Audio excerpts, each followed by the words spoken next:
teacher is back again with some interesting fun activity that will improve your hand and eye coordination. So are you all ready? Let's start. So here I have container filled with water. You can also take small tub. Then I have some old bottle caps and 2 broomsticks. So now I am going to put all the bottle caps in the water.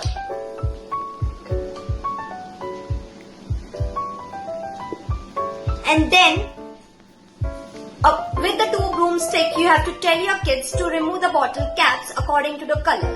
So now I am going to remove red color bottle cap.